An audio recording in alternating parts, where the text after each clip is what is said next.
guys, welcome back to my channel. Today I'm going to be talking about the books that you should be reading this summer and also my summer TBR, and I'm also going to be talking about some TV shows and movies that we should be watching. So this is my reading list and my watch list. So I personally feel like the best summer read is a book that one either has perfect descriptions of a summer ambience like the beach or the lake or a lake house, something like that, or it describes the heat so well.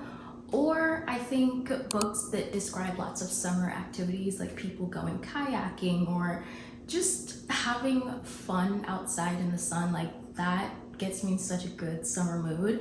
Or a book that can hold my attention really well, because I actually probably read the least in the summer because it's the season that I'm touching grass the most. It's the season that I want to be outdoors and actually like taking it all in, whereas winter I'm like huddled up in my room under my sheets just reading. So I need things to absolutely hold my attention. So one of the three, and that's the perfect summer read for me. If it has all those things, actually, that's what I'm looking for, and that's kind of how I chose what to recommend to you guys. So the first book that I'm recommending is Summer Romance by Annabelle Monaghan. So this book is about a woman who just recently got divorced, and she's also grieving because her mother died. I think it was 2 years prior, and she just have not been doing well, but she finally decided to take off her wedding ring and just go out into the world. She was literally at a dog park and she meets a man. She kind of met him in a really funny way, and I will allow you to go into it and read that scene yourself because it was wholesome but also just actually so funny. I feel like this is one of the books that definitely fall under the category of just having perfect summer activities, because she has kids and they get the kids involved and they're always like just doing stuff. They had barbecues and I remember she went canoeing with the kids. This book just screams summer for me. This isn't one of those books that you can pick up at any time. Well, you could, but it's seriously just gonna throw you into summer, and so I think this is the perfect read. The next book is Summer Sisters by Judy Blume, and this is a book set in 1977. It's about this girl named Victoria who's very like reserved, and her family's extremely strict, and she's just kind of in her shell, but then she meets another girl named Caitlin, and she's like the complete opposite of her, and she feels so blessed when Caitlin decides to be her friend.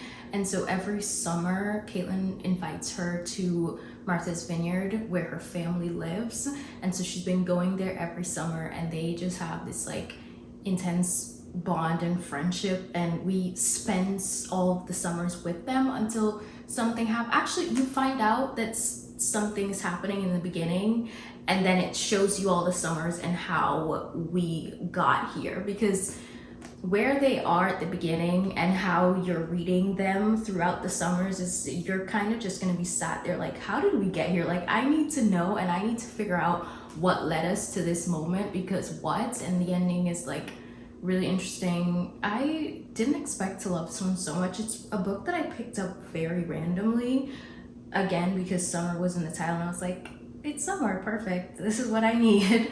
And I wanted something that wasn't exactly a romance book, and this really did the job. It was perfect. I feel like everyone should read this. It's really fun.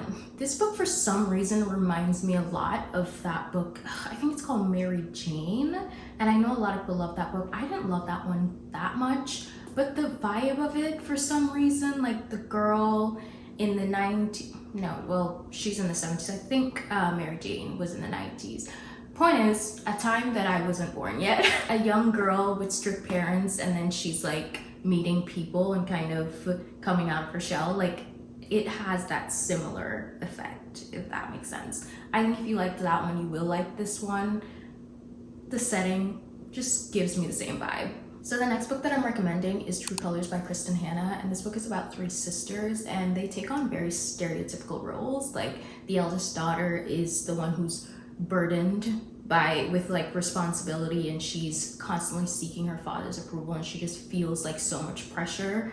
And then the middle child is the one that's constantly trying to bring peace with everyone in the family, like bring everyone together, and also she has her own problems on the back burner, and she's just hiding it to make everyone else around her feel comfortable and happy, and trying to keep everyone just around her happy, and she is literally struggling by herself. And then the youngest daughter is everyone's favorite. Please tell me that's not like the biggest stereotypes for families of like 3 daughters. And it's not always how it seems. That's not always what it is. As the youngest daughter of 3, it was really interesting to read the stereotype. But anyway, it was still really fun and interesting to read about because I love reading about sisters and comparing. I'm sorry, any book about sisters, I always seem to have some attachment to it.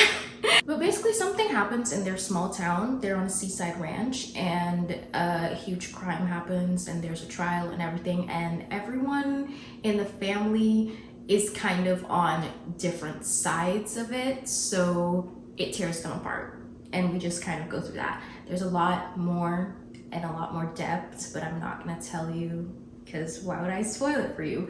Just read it, because this is one of those books that will hold your attention. If you're like me and you're distracted during the summer, you'll probably be binging this. I started it, I think I got like this much in, and I was reading at a normal pace, and I was like, okay, I'm gonna pick it up now and read the rest and see how it goes. And then I know that I binged all of this in around like 4 hours because I was on a plane and that's all we had left for the flight, and I finished it before we landed. So perfect book to get attached to and binge. The Vows by Jessica Joyce. This book is about these 2 people who are trying to save their best friend's wedding. Basically everything keeps going wrong and they volunteered to fix it. So they have to do everything together. They have to go to the cake testing, they have to go get the flowers, all of the things that you would do for a wedding. They're like doing it last minute, and it's kind of chaotic, just the task itself, but they're obviously spending so much time together and they're forced to, so of course, you know, old feelings come back, or actually they never left, you know, you're just reminded that they're there. And we kind of learn through her inner monologue what happened in the past, and I love that because I love second chance romance, but I don't like past and present timeline. I kind of just like when we learn about what happened in other ways, like through an inner monologue or something like that, you know? So I really love this, and I rated it 4.75, and every time I think about it, I always look back and I'm like, was this a 5-star read? Like potentially I could reread this and actually rate it 5 stars. I don't know, but it's great because the settings, they're at Napa Valley, so the setting just feels very sunny. So P.S. I Hate You is a book about a girl who lost her brother, and his last dying wish was for her to scatter his ashes across 8 destinations, but his wish also included his best friend, which is her ex, and so they have to go on these trips together to scatter the ashes because that's what her brother wanted. So it's brother's best friend, although the brother's no longer with us. It's exes. This book is so tropey. Like there's so many tropes. Obviously one bed trope is in there since they're going to these different hotels. Obviously it's gonna happen. I'm trying to think of all the tropes because there's so many tropes in here, and I've realized that when a book has too many tropes, it's not my favorite. But the reason why I'm throwing this in here is because I do think that this has potential for people to love it. And I also feel like them traveling 8 different destinations, like that's so summer to me, like vacation, even though they're not technically on vacation. They're doing something actually really sad. But that's another thing about this book, is that the premise of it is quite sad, but it also was kind of funny and a little silly and goofy because the female main character, she's a little bit immature. There was definitely a balance of comedic relief with them like grieving, and also the ending randomly had like a plot twist that I wasn't expecting. Like I just thought contemporary romance, you know, like I didn't expect anything to come out of nowhere. I really do feel like people could love this. I read it 3.75 stars. It's not like I hated it. It definitely just had its moment where I was like, this book is crazy.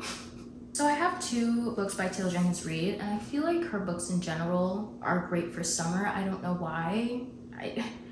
It's the thing about holding my attention. I think that's what it is for me. But I have Carrie Soto is Back, and this is one that I read recently. I read it last year, but last year wasn't that long ago. I think it was like one of the last books I read last year. So it's still quite fresh on my mind, and it was just really, really good.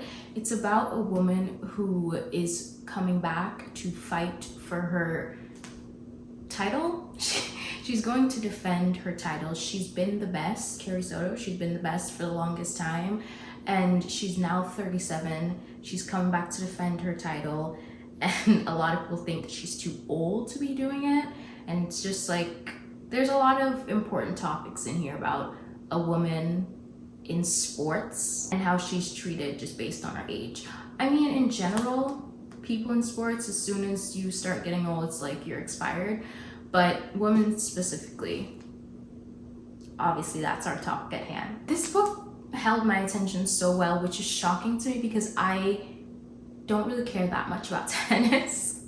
This book made me want to go watch tennis, and also I listened to the audiobook for some parts of this, and it's so good because this book has these like news reports in here, and for the audiobook they had the music on the background. Like I felt like I was actually watching the news. It was just too good. Another random thing about this that I guess made me think of summer is that I always remember for her training, one of the things her dad made her do was run in the sand for miles. That's not easy. Very impressed by it. And it made me kind of want to do it. just to try it out. I'm not training for anything, just training for life, and it made me want to do it. Anyway, the other book is Daisy Jones and the Six.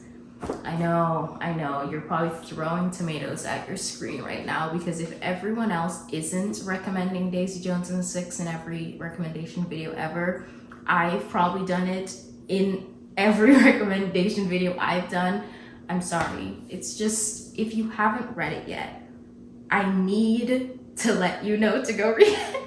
And if it's like sitting on your TBR and you need one last sign to go pick it up, I have to be that sign. This book tells the story about how the band The Six was formed and how Daisy Jones's career started. And it's told in interview format. It's like a tell-all interview, and I love that. I've consumed this book in so many different ways. The physical copy, the audiobook, I've watched the show, I've listened to the album. This entire Daisy Jones and the Six thing, I'm very deep in. It's just too good. Also, if you've read the book and you actually like it, you definitely should watch the show, but we'll talk about that later. The next book I have is The Wedding People, and this book is about Phoebe, whose life is hitting rock bottom, so she decides to go to this really expensive resort in Rhode Island, Newport, Rhode Island, and it was like one last splurge for herself. And when she gets there, there's a wedding party, and everyone keeps thinking that she's at the hotel for the wedding. They literally just start talking to her about the bride and groom, and she just stands there and like smile and nod, smile and nod. And it turns out she's not actually supposed to be there. Like the entire hotel is meant to be booked out for the wedding. They weren't supposed to take any more reservations. It was a complete mistake. And she's like, I'm not going. I already paid for this, I'm not leaving. And so the bride is like, everything needs to be perfect. You're not supposed to be here. And since she's not leaving, they kind of start talking to each other. They keep inviting her to the wedding things, like when they go on a boat or the activities that they're doing surrounding the wedding, everything over the weekend, they just keep inviting her. And she's just there. And she's kind of just witnessing everyone and how they are. They're just like having their regular conversation. She kind of just notices little things about everyone in the group, and it's almost like she is a viewer like we are. It's an interesting concept, it's an interesting story, and this wasn't my favorite ever. It's something, I think I rated like 3.5 or something. I just kind of had higher expectations for it. I thought this was gonna be a 5-star read for me, but 3 stars is still good, you know? I just think a lot of people could potentially enjoy this more than me, and also the scene is so much better for summer. I read it, I think, in like February when it was freezing. So I think you'll enjoy it more if you read it in the summer. The Favorites by Lane Fargo. Now, this is about ice skating, and they originally live in a really, really cold climate. So you're probably like, that's the worst summer recommendation ever. No, it's not. Like, that is not gonna matter when I tell you that you will be hooked to this book. Like, you will not want to put it down. It's so addicting. So the favorites is about Katerina, who wants to become an Olympic skater, and Heath, who is a foster care child. They know each other from a very young age, and they become best friends. They become partners. They become lovers. They're literally everything to each other. They're each other's only everything, which is so unhealthy. And basically we get to see how unhealthy it is throughout so many years. Anyway, they have a falling out, and everyone speculates what happens. And there's this unauthorized documentary that's going around, and she's like, I can't take this anymore. Like, everyone's telling this story and they don't even know. So she decides to tell her side of the story, and that's kind of what we're going through. We're seeing some different point of views and what other people think happened and what she's saying happened. And this book has like 50 different plot twists. Like, they're small ones, but it's still like a lot of things that I didn't see coming, and I just could not put this down. You can't care about the fact that they're ice skating, and you can't care about the fact that they're living in, actually, where is it? Is it somewhere in Illinois? This literally starts out, they're at the 2014 Winter Olympics in Russia. Listen, you gotta ignore that, okay? You really do. And just have a good time. This isn't one of those that's gonna give you the summer ambience or beach, lake house, nothing like that. Just vibes. So the last standalone that I'm recommending is The Conditions of Will by Jessa Hastings. And this book is about Georgia Carter, and she is a professional lie detector. She's living in London right now because she's kind of the black sheep of her family, along with her brother Oliver, and he lives in LA. He's the black sheep of the family because he's an alcoholic and he's gay. We know that from the beginning, but we don't know why Georgia is the black sheep of the family. That's something that we learn throughout the book. And it starts just getting completely obvious as you read it. I don't think it's intended to be this big, huge reveal or anything like that. It's just, you learn as you go. I know some people were upset. They're like, it was so obvious and predictable. I don't think she meant for it to be this moment. It's just, we're slowly learning Georgia's story as we go on. Anyway, one thing about me, I'm gonna defend Jessa Hastings' writing. But anyway, she gets a call that her dad died and she has to go back to Hilton Head, South Carolina for the funeral, and also just the reading of the will, all of that stuff that comes along with rich people dying. And she calls up her brother Oliver and is like, yeah, you gotta come too. So they go back home, and these two are just not very comfortable there. They hate it there because they're just the black sheep of the family. So Oliver takes his sponsor with him for support, and Georgia ends up falling in love with his sponsor. The problem is that Oliver is also in love with his sponsor, so that causes conflict between them, and that truly isn't even, well, it definitely is a main part of the story and the problem, but there's just so much more problems with this rich family. Like, just a bunch of rich people drama, which I've come to realize is just so fun to read about. Okay, I needed a break from talking for so long, but continuing on with series that I feel like you could just get lost in for the summer. I know a lot of people read more in the summer because they have more time to, and if you want to get lost in a long series and just get completely engulfed. Not all of these are long, but getting lost in a series is always fun to me, and I'm gonna start out with one that is long, but unfortunately it's incomplete, but it's fine. Magnolia Parks. This entire series. So there's Magnolia Parks, and then there's Daisy Hates, and then there's Magnolia Parks Long Way Home, and then there's Daisy Hates The Great Undoing, and then there's Magnolia Parks Into the Dark. Yes, that's the entire series that's out so far. It's sort of split into two. We have books about Magnolia Parks, And then we also have books about Daisy hates, but it's all under the Magnolia Parks universe. And no matter what people tell you, I'm gonna hold your hand while I say this, you cannot read them like separately. You can't just go in and read Daisy hates without reading Magnolia Parks. I know, you're gonna hate Magnolia because people do, I don't. And then you're gonna hate BJ, I do, biggest BJ hater ever. But unfortunately, you're gonna have to suffer BJ to enjoy Daisy and Christian. We all have to suffer BJ to enjoy Julian. I'm sorry. Basically, this entire series starts out with this book where the main couple, Magnolia Parks and BJ Valentine, are not on the best of terms because he cheated on her. That's the start of the book. The book just throws you into the deep end. So if that doesn't sound good for you, if you can't take that, yeah, don't read this. Don't read this series. But if it sounds interesting, if you like drama, this will be great. It's so much fun. We literally go through so much in this book, but that's how it starts out. And that is truly the foundation of everything else that happens, including Daisy's books. Like that, even that is important to Daisy's books because Daisy's love interest Christian is important in this book. And then Julian also has a point of view in Daisy's books. So even though those are Daisy's books, they're technically Julian's books too. He's important to the Magnolia Parks side as much as he's important to the Daisy hate side. So you have to just read them all. I'm sorry, you have to suffer BJ. That's just the way life goes. The next little series that I have is When in Rome. I don't have the first book.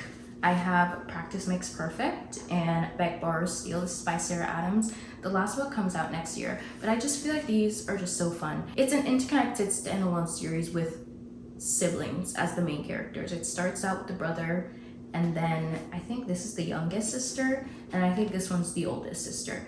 And then the last book is another sister, and I think she's somewhere in the middle. I actually don't know. I always forget about her.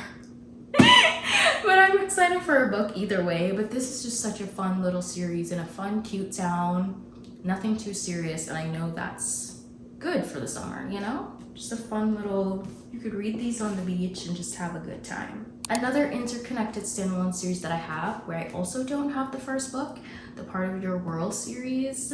This one, also quite lighthearted, has comedic relief, but they definitely go through more serious things, I feel like. I think Abby Jimenez in this series specifically has a great way of representing people's like true real problems, but also like having so much fun with it. This one, for example, our main character Jacob has anxiety, and I feel like it's a really good representation, and I feel like a lot of us will read this and relate. So yeah, but it's still so balanced. They have so much fun in here. The first one is Part of Your World, and then Yours Truly, and then Just for the Summer. Also definitely putting this in there because obviously summer, this one is the most summery book, and I definitely would recommend reading them all and reading them in order. They connect so well. I know interconnected standalones, you can do whatever you want, and a lot of people did read this one alone and enjoyed it,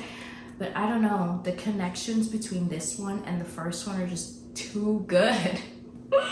I would definitely say to read them all. Sorry, giving you homework. So I have a duology here. Fantasy, I don't read a lot of fantasy in general, and I definitely don't read a lot of it in the summer. Actually, the little bit of fantasy that I do read, it's definitely not being read in the summer. It's usually fall or winter. But Heartless Hunter, this little duology, it's Heartless Hunter and Rebel Witch. Honestly, I would totally reread this in the summer. I love it so much, and I just feel like I could enjoy this in the summer too because it's just so simple and it's not too much. It doesn't do too much. I don't have to sit around waiting for like 5 books long to figure out what's gonna happen to these people. You have book 1, you have book 2. We have a start and we have an end. I've come to realize that the reason I can't do fantasy too much is because waiting 5 years, the new series anyway, Waiting 5 years to figure out what happens to these people, just, it's so annoying. And don't get me wrong, sometimes people really do have 5 years worth of information and entertainment to write throughout a series, but a lot of the time filler books are a thing and it really annoys me. Like, what are you filling? I just really appreciate how this author didn't try to drag it out. Even a trilogy, sometimes I'm like, this last book could have been an email, babe. Wrap it up. Anyway, let me stop ranting. This little duology is about a witch who's living in a town that hates witches. And so by day, she pretends to just be a dumb socialite. And that's also how she gets her information on where witches are being held captive. And by night, she's saving them. She's like known as this like really important witch who's saving them. And she's obviously their biggest target because she's helping them to escape. Like, she's bad in their eyes. She's like the worst one in their eyes. Unfortunately for her, she's falling in love with a witch hunter. So it's kind of this cat and mouse kind of thing. They're like both in this position to use each other for information, and it's just the back and forth. It was just too good. It was entertaining, had some really good moments, such cute, wholesome moments, but also I was on the edge of my seat, like, is he gonna find out what's gonna happen? I absolutely love the way the first one ended, and I know I saw a lot of people saying the second one is predictable, and I don't think so personally. I don't know, just go into it free mind and don't try to figure out what's going on. And you'll have the best time ever, like I did. I honestly want to reread these. The Skyland series, for this one, I don't have the third book, and I haven't even read the third book yet. It's definitely on my TBR. I need to get to it, and I'm so excited for it. But before I let go, and This Could Be Us, this starts out with a divorced couple, another interconnected standalone series about 3 girlfriends. This starts out with a divorced couple, and this second chance romance is so interesting because one of the things that I love about second chance is them having history. And imagine people who were married, that's even more history. They have kids together. Like, that's an insane amount of history. So I loved this. I loved reading about this. And then this one is more so about a woman who's learning self-love. This is a different kind of romance. It's different to anything that I have ever read. She's so focused on doing things for herself and loving herself first before she dates a man. And I just respect it so much. I know if someone is in the mood for the typical romance, like the typical thing that a romance book usually follows, this may not be the best for you to read, but honestly, if you have an open mind, you would really like it. I just think everyone who reads it, they're like, not what I expected, but I loved it. So I don't know, just have an open mind and you'll have a good time. And the third one, I actually don't even know what it's about, but once you read these 2, if you like these, I feel like you're gonna be excited for the third one, like myself. So I have some books here that I actually talked about when I did this video last year, so I'm not gonna go into them in detail, but I'm still gonna remind you of them. So I have The Days of Abandonment and The Lost Daughter by Elena Ferrante. I think these are really great for the summer, and they're just so short and quick, and I read these while traveling, just like read them on a train, so fast paced. Happy Hour by Marlo Granados. 2 girls in New York City. They're broke. They're trying to get by. And I just loved reading about how much fun they were having in the summer, even though they had no money and they were low-key scamming, but fun.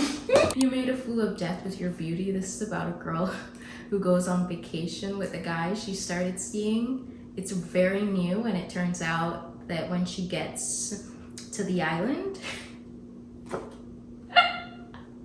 she kind of realizes that she likes his dad. The Guest by Emma Cline. This is about a girl on Long Island that kind of has nowhere to go, and she's just getting through life day by day, and she's just like drifting. And this one's kind of weird, but the descriptions of summer and the heat and everything in this book is just too good. And then 7 Days in June by Tia Williams. This is about 2 authors who have been writing to each other in their books throughout the years. They knew each other when they were younger. They both became authors, and if you like really read between the lines in their books, they realize she's writing about me, he's writing about me. And of course they reconnect, and I just love this book so much. Of course, all of Emily Henry's books, nothing new, absolutely nothing new, but I recommend. You see, I do include People We Meet on Vacation, even though I didn't really like this one, because there are people who don't like other Emily Henry books, but they love this one. Baffling to me, but hey, everyone has their favorites and least favorites when it comes to Emily Henry. I feel like everyone has different opinions and different sides of things. I personally don't love this one, but still, maybe this one will be your favorite. I love these, and I love book lovers too. I just don't have it in this stack for some reason. And of course, very specifically, the newest one, Great Big Beautiful Life. Don't listen to what everyone is saying. It's good. It's good. So my summer TBR, the most anticipated book on my summer TBR right now is Time of Your Life by Jessa Hastings. She literally announced this book. What day was it? Was it May 30th or something? So I don't remember the actual date, but I remember the day because that was the day Taylor Swift got back her master's, and I learned about that in the gym, and I was like, oh my god, that's so fun. And then as I was leaving the gym, I see Jessa Hastings announce a new book. I'm like, today's for the girls. Today's a day for the girls. I'm really excited for that. I don't know if I mentioned it when I was talking about The Conditions of Will, but that's my favorite book of the year so far. It's my top book. Obviously that can change. We're only in June, but halfway through, and that's my favorite book of the year. So for her to be like, hey, new book coming in like 2 months, it's like, is it even a full 2 months? No, it's like a month and a half or something. She is so crazy. Evenings and weekends, this book is on my 2025 TBR, and for some reason I thought this book was like gonna be good for fall, and I think I was rereading the description, and it's literally set in summer. So it's June 2019 and everyone has converged on the city's parks, beer gardens, and street corners to revel in the collective joys of being alive. The first line also says, summer in London stops for no one. Yeah, it's summer, it's June, so this is gonna be perfect for right now. The Girls by Emma Cline. Honestly, when I read The Guest by Emma Cline, this was for a book club, and I really liked the writing of this. The story itself was just kind of like nothing much happened.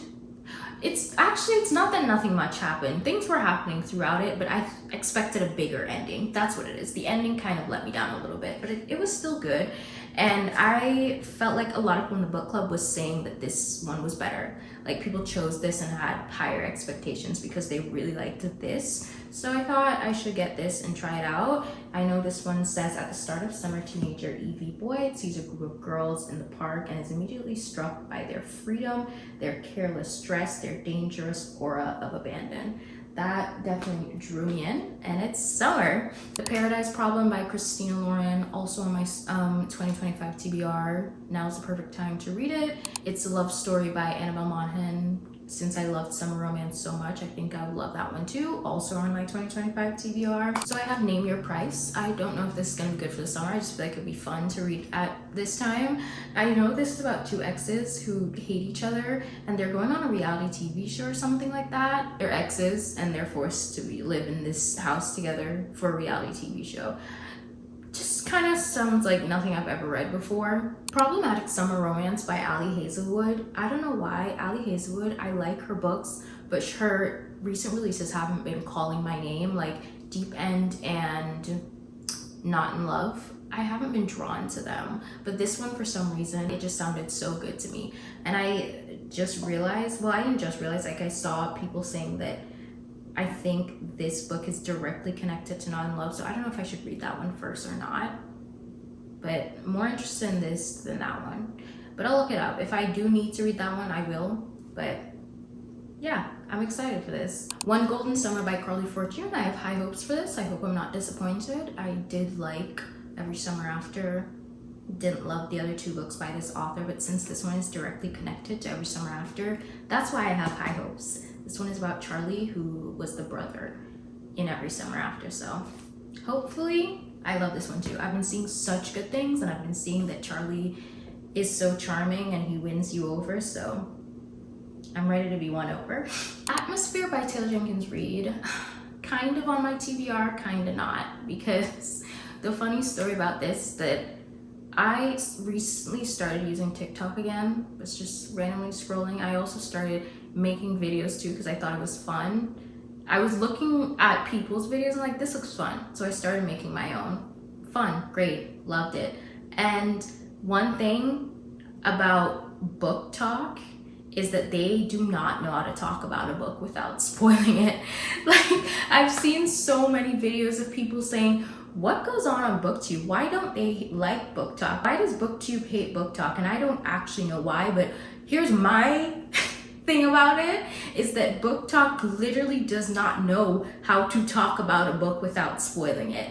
And so I got the atmosphere spoiled for me, and now I don't know if I still want to read it, but it's just like, should I wait 5 years? Should I read it this summer, or should I wait 5 years for me to forget that information that was unfortunately fed down my throat?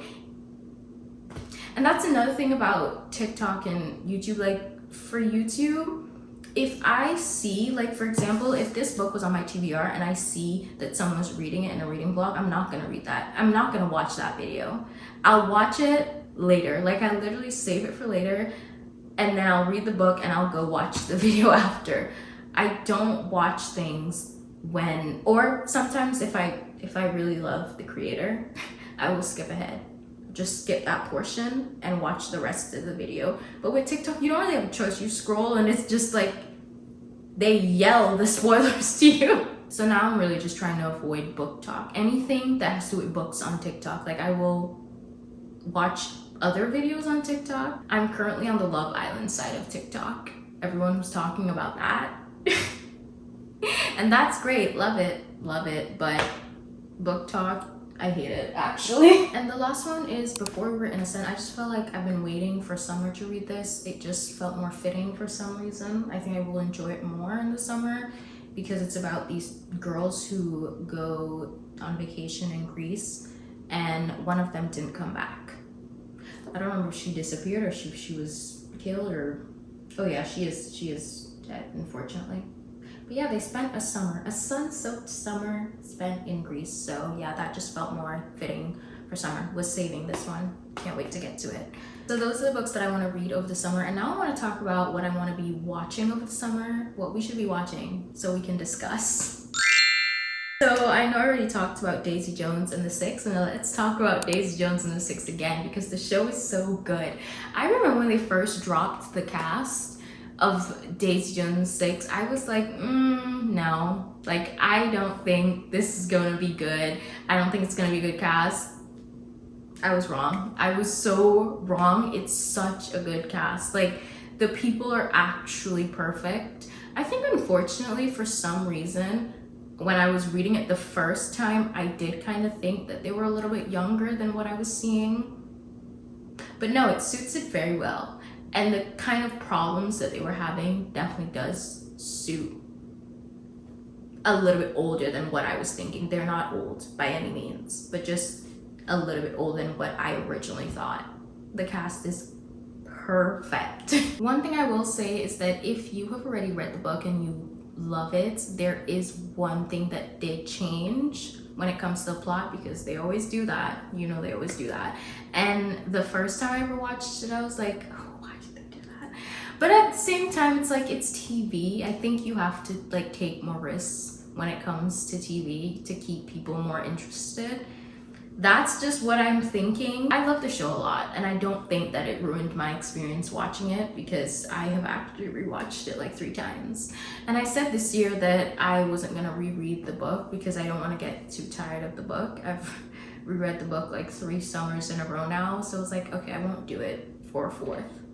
But I will be watching the show. And if you're someone who loves the book already, this is your sign. Go watch the show, go listen to the album. Also, fun fact, since they created an album, they were gonna go on tour, but because of COVID, it never happened. And I don't know why they never thought to do it after everything started reopening and all of that, you know? Because there are people that are still interested in that. I would so go to that. It's so funny to me, like this Daisy Jones and the Six brand is like, they're not real, but they kind of are.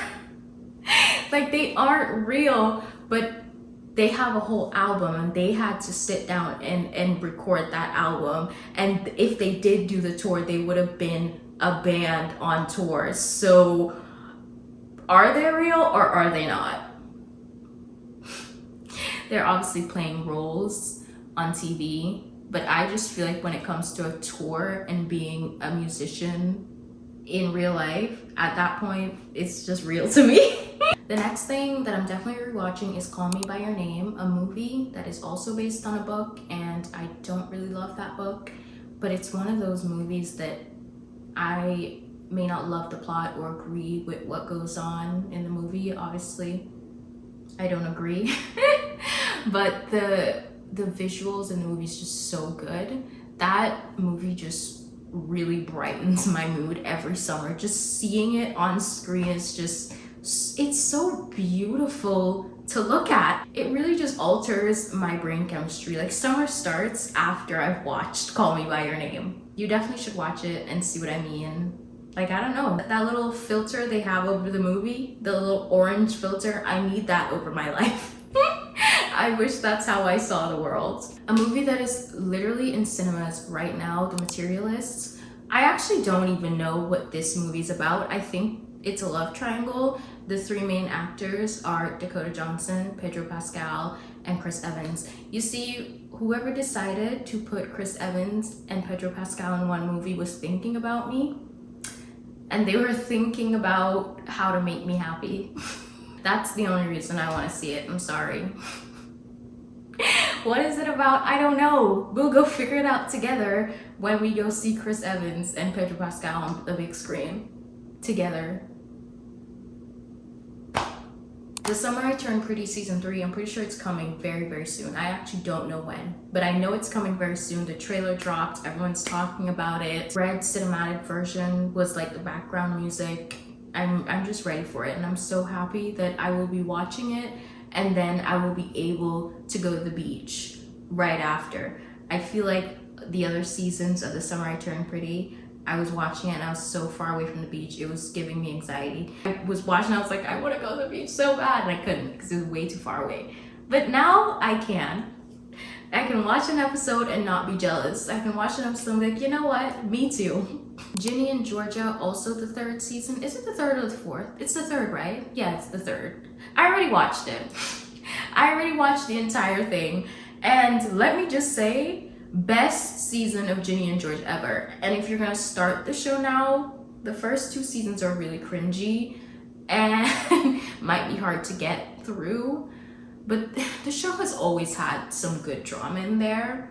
Even though it had its really cringy moments, it had great drama. This season was more so pain. They're going through a lot. Definitely the consequences of their actions, but everyone is going through it this season. I actually cried to this show, which is crazy. Like, if you told me last year I'd be crying to Ginny in Georgia, I'd be like, no, I'm probably cringing. Maybe there's something in my eye from like screwing up my face. But no, this season actually did hit hard, and I'm shocked. And whoever wrote this season really did their big one, so loved it. If you already like the show, definitely go watch season 3. It's so good. The movie The Last Song is one of those movies that when I was younger, if I was scrolling through the channels and that was on, I couldn't not watch it. I had to watch it every single time. If they put it on Friday, Saturday, and Sunday at 3 p.m. for the like consecutive days, I'm watching it 3 days in a row. It's just so good. I don't know why I have some kind of attachment to that movie. It's very like beachy, summery. She's like going to stay with her dad for the summer, and it gets so emotional. I also didn't know when I was younger that that movie was based on a book, and I still have not read that book. Honestly, don't think I ever will. But I love the movie. If you read the book and the book is actually better than the movie, or it's just as good, let me know. Maybe I'll go read it, but love that movie. This summer, you should be rewatching the Twilight saga. I say you should be because I already did it. It's something that I did last week. I rewatched the entire thing. I watched one each night, And actually, that's a lie. I didn't rewatch the entire thing. I did skip New Moon. It's focused on the werewolves, and I just can't take the werewolves seriously. Like, all that noise that they make, and they're like trying to talk through the growling, like, I just can't. I can't take them seriously. I really can't. Honestly, when you think back on it, the vampires are so cool. Like, they just had every cool scene. The baseball scene, all their fight scenes, they're just so cool. And then their dogs. I can't take it seriously, and I love dogs, but like, you know, every time I watch Twilight now, I think about the fact that it's so bad. Like, wait. Like, bad when it comes to like the CGI and stuff. Watching it for the first time in 2025 is gonna be like, what is this? Like, this is what everyone raves about. It's one of those things that you have to have a childhood attachment to, that you have to love it from your childhood, and it has to be something that brings back good memories. Like, for example, the last scene in Breaking Dawn Part 2, like, no spoilers, but remember that scene with the Volturi and Carlisle? Remember that? If you know, you know. That scene had such an impact on the entire cinema when I watched it. Like, everyone in the cinema was up out of their seats and literally gasping like, no way, no way, no way. Like, I've never been in a cinema and the entire cinema had such a reaction to any movie yet. Like, that's still the craziest reaction I've ever seen to an entire cinema. So like, yeah, Twilight's just one of those things that you have to have some kind of attachment to it from a long time ago. I think if you watch it for the first time now, you're gonna think that it's goofy. My ex-boyfriend in college, I introduced him to Twilight. And sometimes I wonder if I introduced him to a great piece of pop culture or if I traumatized him. At least he's in the know now. When people are talking about Twilight, at least he knows. He can contribute to the conversation, but actually, like, watching Twilight for the first time so many years later. So yeah, that should be a rewatch. Not a watch for the first time kind of thing. Saltburn and Don't Worry Darling are also two movies that I love for the visuals more than the plot, and especially Don't Worry Darling is like, I feel like the town that they're in, so sunny and perfect and meant to be that way. Not saying that I don't love the plots of these movies, but it's more about the visuals for me than the actual plots. They're both very interesting though and kind of insane, and both movies that I always love to rewatch for some reason, especially Don't Worry Darling on a plane. This is like so specific. Like, Don't Worry Darling is such a good plane movie. I don't know how to explain that feeling, but if you're going on a long trip, maybe you're going to London, 7 hours from JFK, and you need a movie to watch, Don't Worry Darling. So good. Also Harry Styles. The Parent Trap, 1998.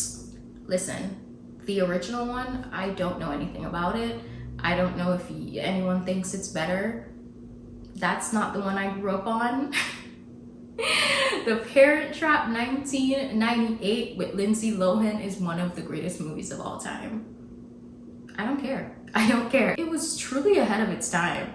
Well, I guess not, because the original movie's even older, but you get the point. And I feel like Lindsay Lohan did such a good job at such a young age. Like, she really is that girl. Another movie that I'm attached to from my childhood, but this time, I can say, if you haven't watched it, I can fully recommend it with ease, knowing that you'll probably love it and it won't traumatize you the way Twilight might. Endless Love 2014. Honestly, I remember watching this movie a lot when I was younger, and I kind of don't remember anything about it. That's why it's on my list, so that I can rewatch it. I think it would be good for the summer. The only thing I remember is that the girl is from a rich family and the guy, he isn't. I think he was the valet, and they fall in love and her family obviously doesn't approve. That's all I remember. And finally, another show that I will be watching for like the millionth time is One Tree Hill. The best show ever. The best, like, teen show with lots of episodes, something that you can watch for a long time. Just put on your computer, maybe while you're doing other things like cleaning and stuff around the house. Like, it's just the best show ever. One Tree Hill. And it's based in Wilmington, North Carolina, which, I mean, it does get colder there too, but not any kind of harsh climate. They're never too cold. And also Nathan's family like has a beach house. I think it's good for the season, as well as just being an overall amazing show. Anyway, that is all I have for you today. I'm so sorry that I yapped so much, but those are the books that you should be reading, and those are the books on my TBR, and these are the TV shows and movies that I want to watch this summer. Hopefully you got a recommendation for something today. If you got to this point of the video, comment a book emoji or a TV emoji, or tell me what book you're excited to read this summer, or what you're excited to watch this summer. What's on your list? Or tell me your entire reading list or watch list for the summer. I would love to know. Maybe I could add things to mine as summer goes along, because it's gonna be a long one here in South Carolina. I feel like summer's gonna just keep going until like November. Thank you so much for watching, and give it a like if you enjoyed it, and subscribe for more, and I'll see you in the next one. Bye!